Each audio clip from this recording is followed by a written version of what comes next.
for the Twins to take the field here at the Metrodome. Tim McCarvey, you talked about it. The tension was in the playoff. But there's plenty of emotion left over for this series. Oh, yeah, indeed there is. Since the start of league championship play back in 1969, most of the players, most of the coaches, most of the managers feel that most of the tension is in the league championship series. But as you said, there's still plenty of left over, as you can see.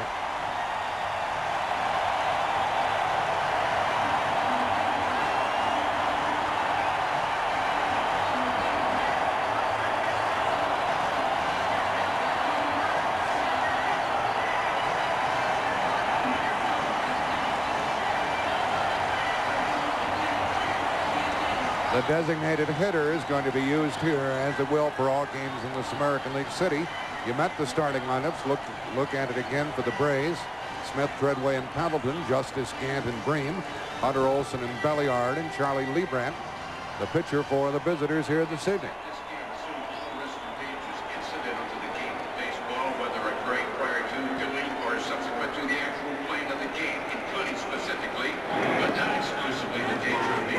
Defensively behind the starter, Jack Morris. In left field, Dan Gladden, formerly with the Giants.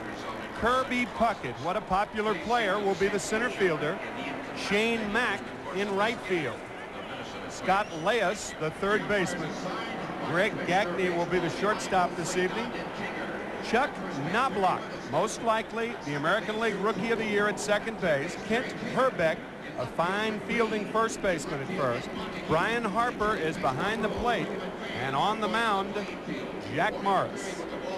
The umpires working this one are Don Denkinger behind the plate, Harry Wendelstedt of the National League at first, Drew Coble, Terry Tata, Rick Reed, and Ed Montague.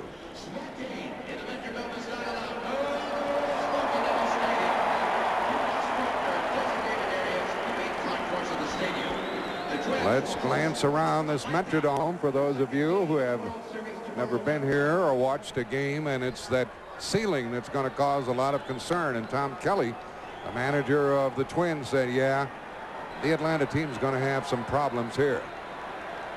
Here's a 23-foot high curtain out in right field. When the ball hits that, it's in play. And the fence in center field, 7 feet high.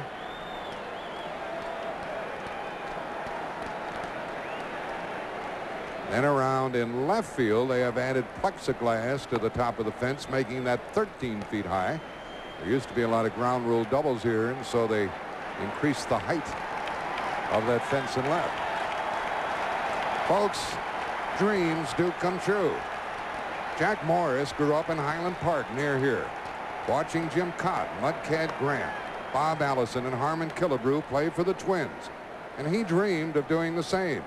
This year, he pitched the opener for Minnesota, started the All-Star game, started the first game of the championship series, and won 2 of them. It is a continuing dream for the Minnesota starter, Jack Morris. Only one other pitcher has done that. Started the opener, started the All-Star game, the League Championship Series first game, and the World Series first game, and that was Dave Stewart back in 1989 for the Oakland Athletics. Well, already here in the World Series, we have a record with Lonnie Smith leading it off. 4 World Series for Lonnie with 4 different teams, and the 3 previous ones have been winners. Here is the first pitch of the evening. And a swing and a miss to get it started.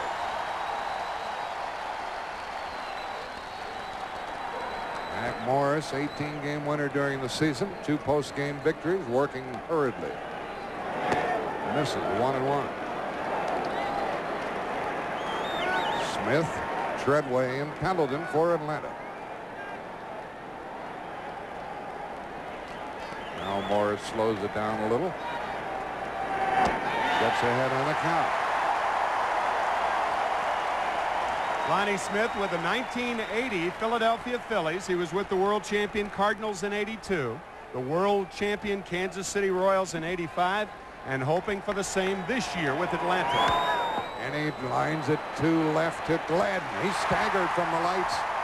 He staggered with the lights trying to get him, but he made the catch, and that's the way this one starts. And Jack talked about the ceiling. The combination of the low lights and the white ceiling makes it very, very difficult to see a white baseball and watch Gladden.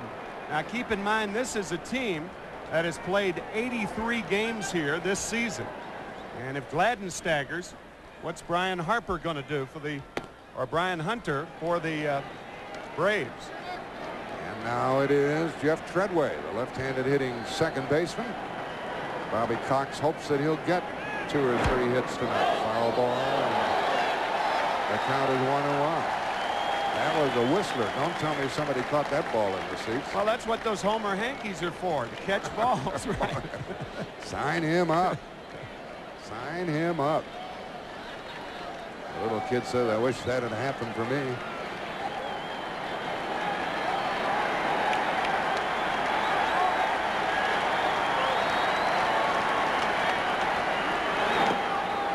Two balls and a strike. Treadway has a bad right hand, which probably will necessitate a minor operation at the conclusion of baseball play this year. He started only 1 league championship series game and only 1 of the last 15 regular season games.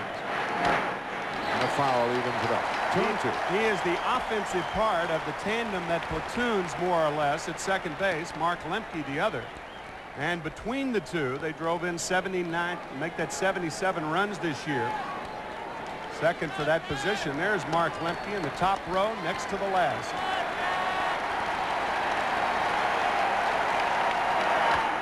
Treadway hits it foul. This Atlanta batter, well known to the folks down in Georgia. Treadway lives in Griffin, Georgia. They'll be after him for tickets, won't they? There's the skipper of the Atlanta Ball Club, Bobby Cox. He was named manager of the year already in one circle. And there's Tom Kelly. Second pennant for him as the manager of Minnesota.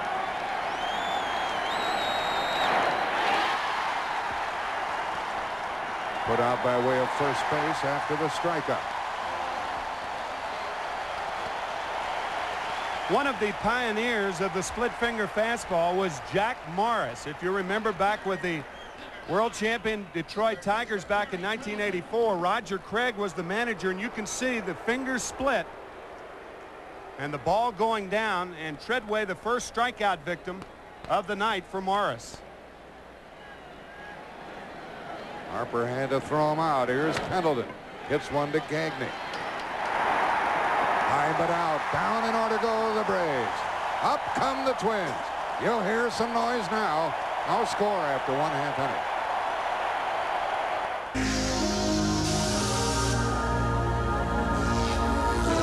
Atlanta in the first. And pitching for the Braves is Charlie Leibrandt. We'll review the lineup again for you. Gladden in left, Knobloch at second, Puckett in center, Davis the DH, Ryan Harper catching, Shane Mack in right, Kent Herbeck at first base, Scott Leyes the third baseman, Greg Gagne the shortstop, and you just saw Jack Morris do his stuff in the first. Leibrandt, 35 years old, a 15-game winner during the regular season. 1-4 in postseason and 0-4 as a starter in postseason play. Defensively for the Atlanta Braves, we mentioned they could have problems. Brian Hunter, only his second start of the year in left field. Ron Gant will be the center fielder. Over in right field will be David Justice. There's David. Terry Pendleton at third base. Rafael Belliard, a fine shortstop. Jeff Treadway, known for his offense more than his defense. Sid Bream, still a fine defensive first baseman, and Greg Olson behind the plate. And leading it off for the Twins, Dan Gladden.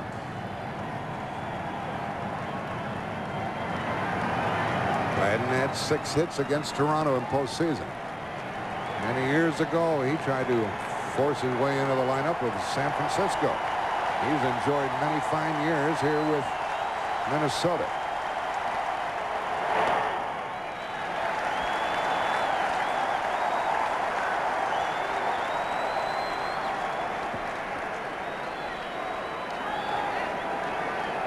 Contrary to the menacing Jack Morris, Lee Brandt looking rather professorial out there. What do you think, Jack?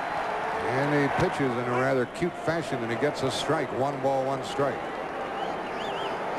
Very deliberate motion for Charlie Lee Brandt. He was in Cincinnati in the National League. Then he went over to the American League with Kansas City. Back in the National League, and there's his slot right there. That is the slot in which Charlie Lee Brandt will try to get right-handed batters out. The ball low and away, and that's his circle changeup. And there it is right there. You can see how he's holding it. Forefinger and the thumb are together. He throws it with the last 3 fingers. Popped up foul, and there's not much room to chase the foul balls here. And the count stays 1-2. Well, we've already had a good picture of the circle change of Lee Brandt and the fork ball of Jack Morris.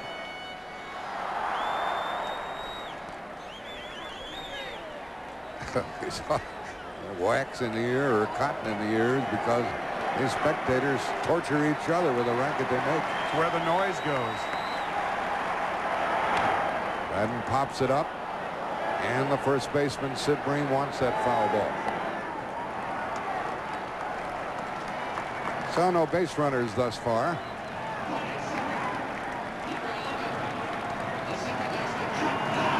Let's take a look why it is so difficult to see a baseball against a white background. No problem there for Sid Bream. But there could be before this series is over, especially the first 2 games that will be played here. And then next week, Tuesday, Wednesday, and Thursday nights will be games 3, 4, and 5 if necessary in Atlanta. Chuck Knobloch had a terrific season for a rookie. Batted .281. Continued his good hitting in the postseason. Looks at a strike.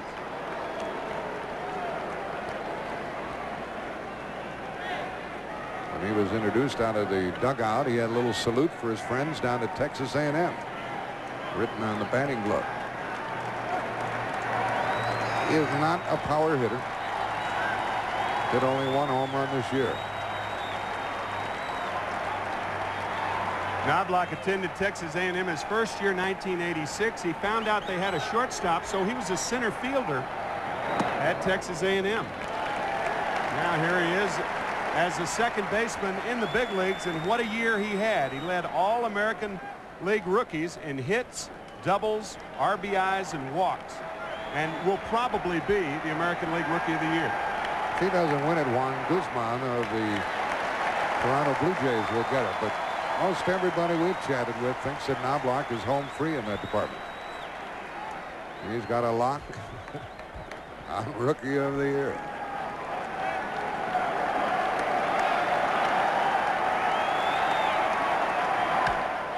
Base hit, first of the night.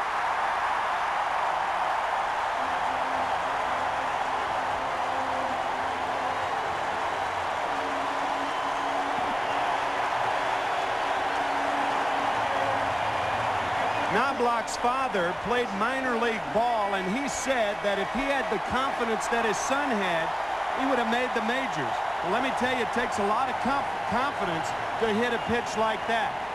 The circle changed low and away off the plate, and Knobloch with the first hit of the ball game. And of course, if you're playing the Twins, you always like to have the bases empty when this fella comes up. Kirby Puckett batted .319 this year. On the corner. That's the thing about Lee Brandt. He needs to throw that pitch, and he'll throw it at any time. That off-speed delivery. Puckett, the MVP in the American League Championship Series, had 9 hits against Toronto. That kid's got a glove. He wants a foul ball.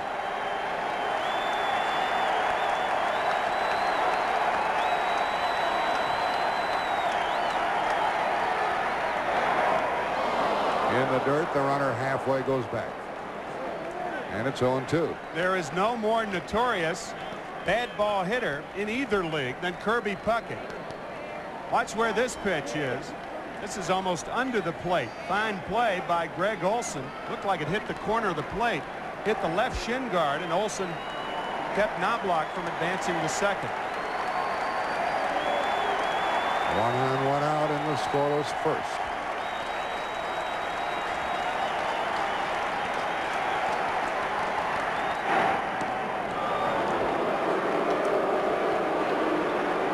Probably saying from the Minnesota bench, he's got a better one. Charlie Leibrandt led the National League in pickoffs with 12 this year. However, 35 stolen bases against Charlie, and that led the majors. So once they get him figured out, they take advantage of it. Right, high kick. Out of play off the bat of Puckett, and it stays 0-2. Here's that very deliberate move when Charlie Leibrandt gets his leg to the apex right there. He determines whether to go home or to first. If he goes to first, there's a chance of a pickoff. But because of that high leg kick, that gives the runner at first base a lot of time to steal the base.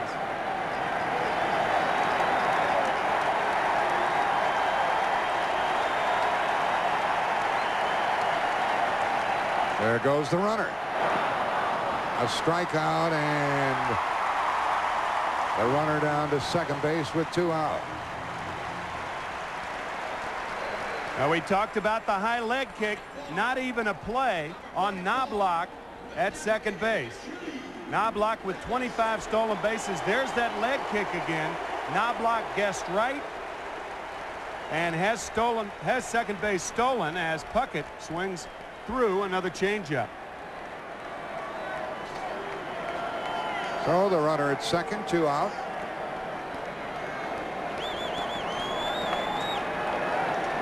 And Chili Davis, the designated hitter, is up.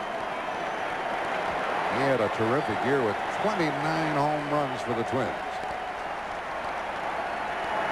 He made himself welcome in a hurry over here. He was 5-alarm Chili Davis this year. 5-alarm Chili. Could put the Twins on top in the first.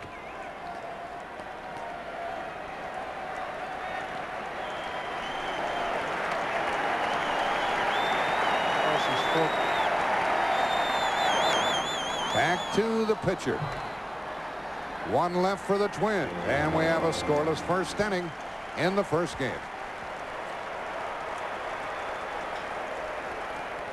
For the top of the second inning, you know, one thing the Atlanta hitters are going to see from Jack Morris that they may not have seen a lot of in the National League since Mike Scott has been injured the last couple of years is the hard fork ball, especially coming out of Pittsburgh with a lot of the off-speed pitching. The left-handers, look at the fork ball right here in Jack Morris's hand, and this is not thrown as a changeup. This is a power fork ball that'll be thrown in the mid to upper 80s, and I think that's a little different look for the Atlanta hitters tonight.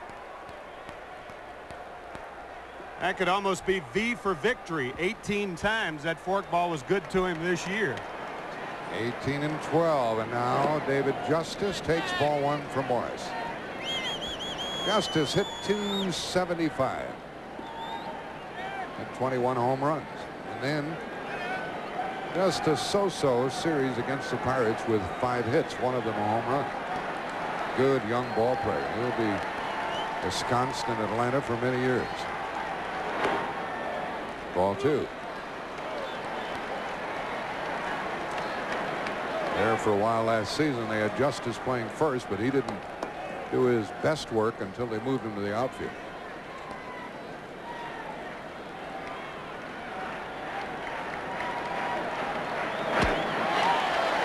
He can blow it by you. 2-1.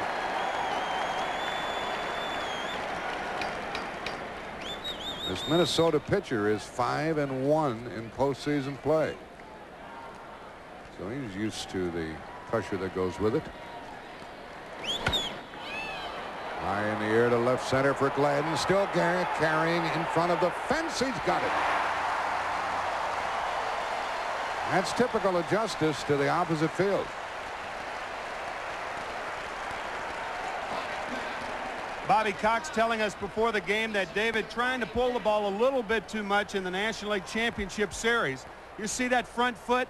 When that front foot points toward first base, he's pulling the shoulder out also. But he still hits this fastball well to left center field, and Gladden at the track makes the catch. So 4 in a row set down. Time asked for by the batter. This is Ron Gant. You talk about a pull hitter. And they'll keep the ball away from him as much as they can. 4 in a row by Morris.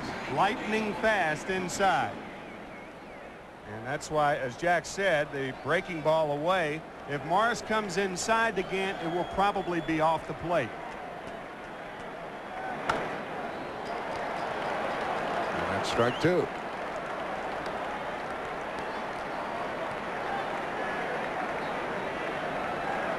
Gant stole 7 bases in the competition against the Pirates. Here's a combination of power and speed. Looks like he's having a little trouble breathing.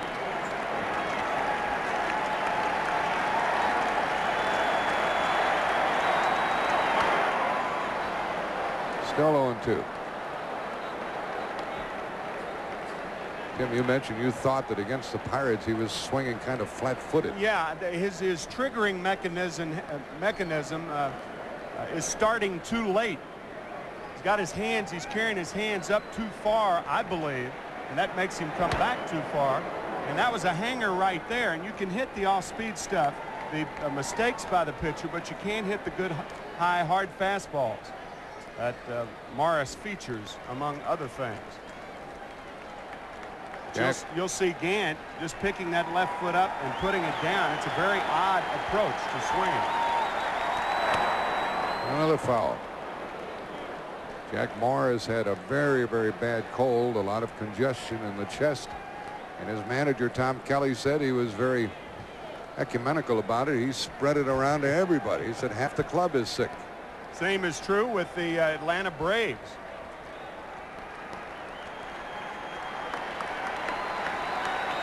Could say both teams are under the weather, but we're inside, right? So that doesn't apply. I'm glad we're inside.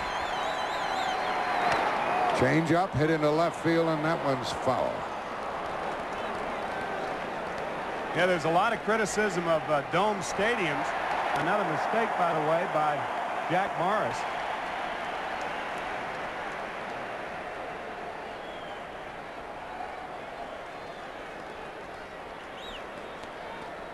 And Gant pulls it foul. Not a lot of criticism of dome stadiums now, though. It was 23 for the low yesterday in Minneapolis. And another foul. Gant has swung at everything that Jack Morris has thrown up there.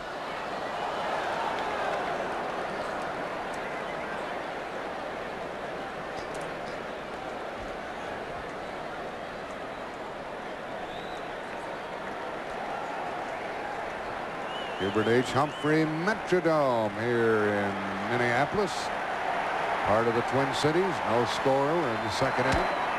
To the second baseman. Oh, this is a very bouncy turf, and Knobloch got fooled by that one. He thought he was going to get it. A hit for Gant. When Ron Gant first came up, Jack alluded to the fact that Gant was a pull hitter. And this ball squirts away from Chuck Knobloch. Watch it bounce and bounce away from Knobloch. Ron Gant during the season had 9 base hits to right field while having 100 base hits to left field. Well, that's an unusual placement for him, and he is a threat to run, and they do intend to run against Jack Morris. Now the batter is Sid Bream. 1 on, 1 out, and 1 hit for each team.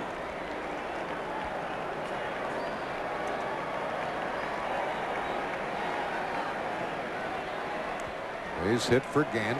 On at first, 1 out.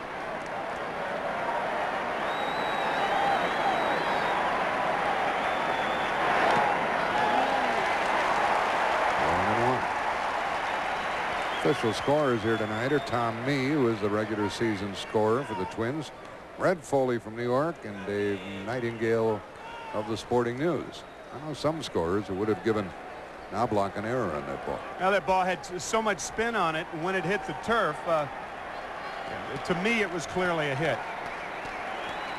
Gotta watch Gant.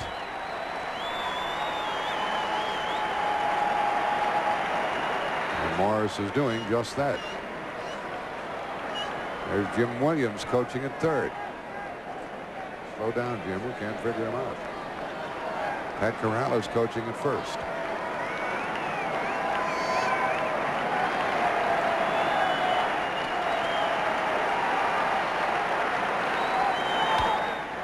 Sid Bream hits one that's playable for Gladden in left.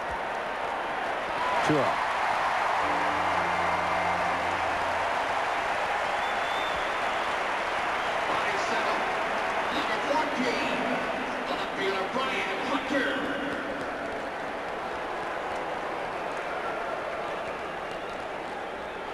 They're packed in here. Tickets are at a premium here in the Minneapolis area. And we're at the Metrodome with, well, we don't know what the figure will be, somewhere between 50 and 55,000. Stepping in is Brian Hunter, one of the heroes of the Atlanta victory over the Pirates. Drove in 4 runs in the postseason. And flops back in, and he's more likely than ever to be running now with 2 out and the left-handed batter having been retired.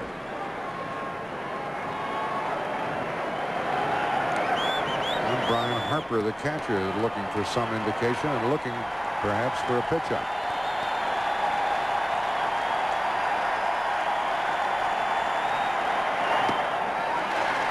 And for a strike. Asked Tom Kelly before the game, who calls the pitch outs? He said, I do. I said, who calls for the throws to first base? He said, I do. And that's why Harper was looking in the dugout to Tom Kelly. And looking again. Not too big a lead for Gant, but he's going, and the ball hit back to the pitcher. And the Braves have not scored in 2 outs. They get a hit, they leave 1 after an inning and a half. No score. Wave those Yankees. Inning and a half here on the home turf of the Minnesota Twins. No score. A hit in the first for Knobloch, left on, and Brian Harper, the catcher, will lead it off. Mack and Herbeck will follow against Charlie Leibrandt. And he gets ahead on the count. The theme of the Minnesota Twins is work hard and play hard. And I don't know of any other guy that it applies to any more than Brian Harper. Released by 3 teams in the late 80s. Out of play, and that's strike 2. He finally got a chance to play, get in the lineup with these Twins, and as he responded. Released by the Cardinals in '86, released by the Tigers in '87, and 2 months later, released by the Athletics. Tom Kelly and the Twins gave him a chance, and has he ever responded? He's the #1 catcher. Junior Ortiz is the backup. Just missed 1 and 2. We love Harper. He's a great guy, too. He's almost a hero in the '85 series. Put the Cardinals ahead of Kansas City in the 8th inning. Kansas City came back and won it. Out of play. And who was the pitcher that day? It was Game 6. The pitcher, Charlie Leibrandt. Terry Pendleton, now Leibrandt's teammate, led that inning off. There was no score. The Cardinals were up 3-2 at the time. If they win the World Series. And Brian Harper with a pinch hit single driving in Pendleton. And then Kansas City scoring 2 on a Dane Orge pinch hit in the bottom of the 9th. And Kansas City won 2-1 and then won the series the next night. That's a hit into the right field corner. He'll get 2.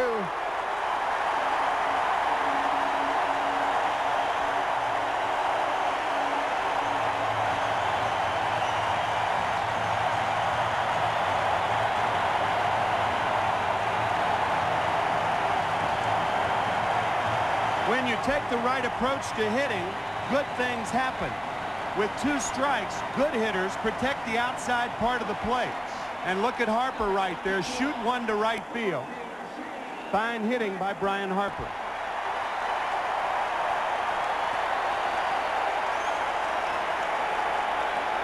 Justice got it back in, and we'll see if the Twins take advantage of the leadoff double. Here is Shane Mack, another former National League player.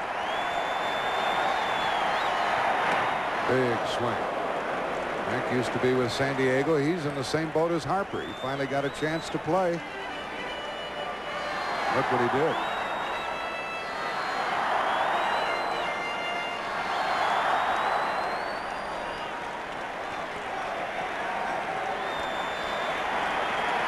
Mac drove in 1 run against Toronto in postseason.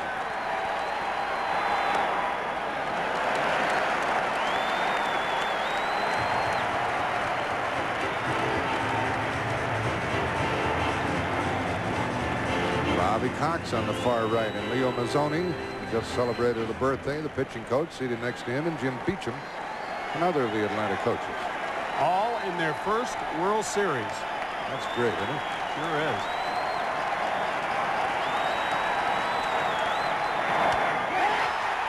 This is a double play, folks.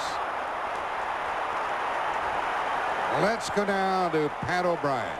Pat?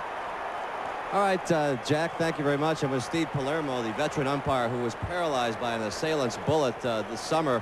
Before the game, I hope you saw the moving scene where Steve went out and threw out the first pitch, and all the umpires that were hugging. What was said on that mound? They're just wishing me well, and it's a very small fraternity of umpires that we have, but it's a very close-knit group, and this is the 90s, and I guess we can say it. They just all wish me well, and they all told me that they love me. How'd it feel to be back on the field? Very comfortable. Next year, I guarantee you, we're going to see a walk in here, okay? I hope so, pal. I hope I'm running around here. Steve Palermo, an inspiration to all of us. Back to you guys. That was some moment. 2 men out in the inning, and a half swing and a ground ball for Treadway. I hit a double play, nobody left. We played 2, no score.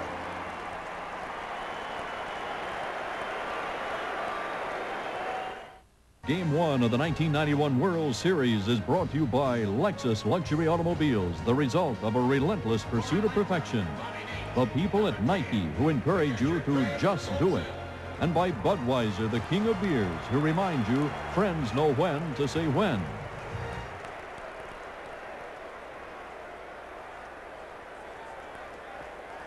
Two hits for the Twins. A double play followed one of them, and only 1 hit for Atlanta as we go into the third. 55,108 to paid attendance here this evening. Up the middle and a hit for Greg Olson in his hometown.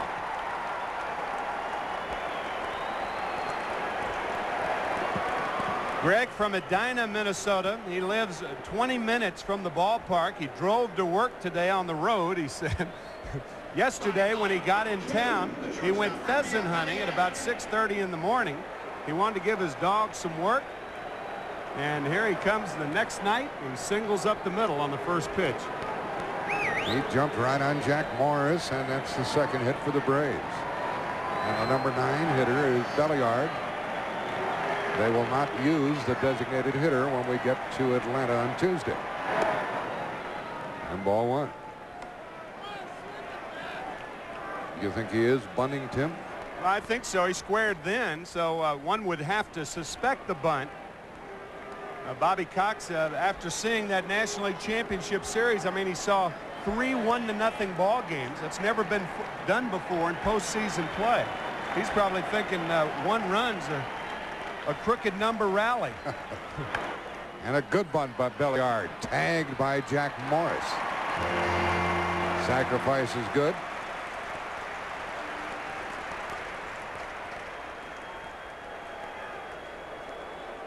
Belliard is not a strong hitter, even though he hit .249 on the season. Not a lot of power. Morris decides to take it himself, and Olson moves to second base on the play. And most pitchers prefer to keep both hands on the glove and ball, but Jack Morris didn't, held onto it nonetheless, and we're around to the top of the order.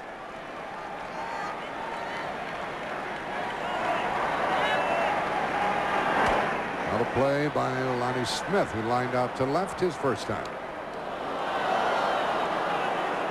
Smith had 6 hits against the Pirates.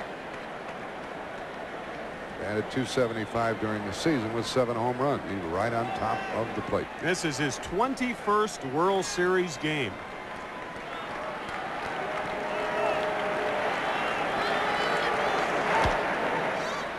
To deep short, cut off by Leyes. Good play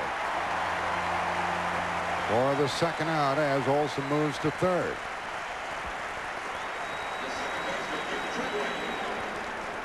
Third baseman on the artificial surface can play deeper if they have a good arm. A fine play by Leyes. Olson moving to third base. Ball gets to you a lot quicker if you on the artificial surface. You could see Olson moving to third there. Treadway fouls one. Well, they have Jeff Treadway in the lineup for hitting purposes. Lemke's a better defensive player. And Treadway will try to put the Braves on top here in the third. It takes a 2-out hit.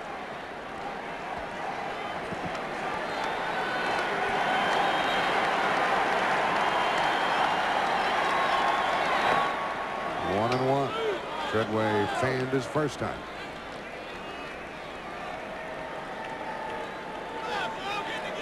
Olson at third, 2 gone.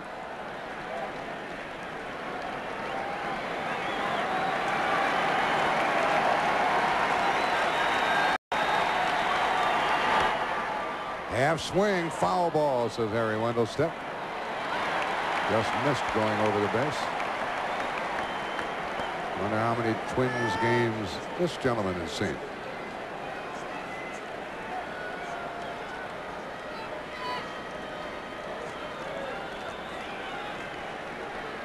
This pitcher has been a free agent a couple of times.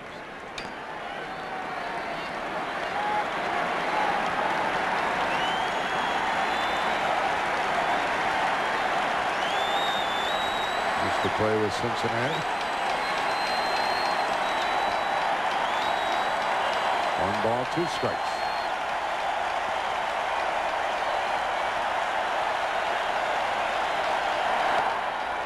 Two and two.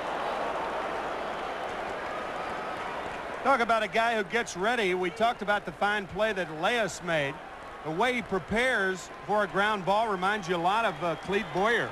Clete Boyer, that's how he used to prepare to get ready.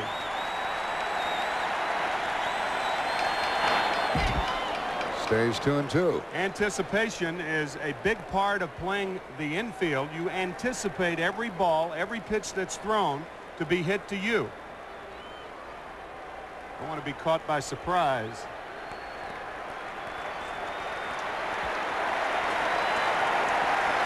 All the infielders are deep. Treadway is ordinary in the running department. Got him again. And he had to be thrown out at first again. We'll return to Hubert H. Humphrey Metrodome after this message and a word from your local station.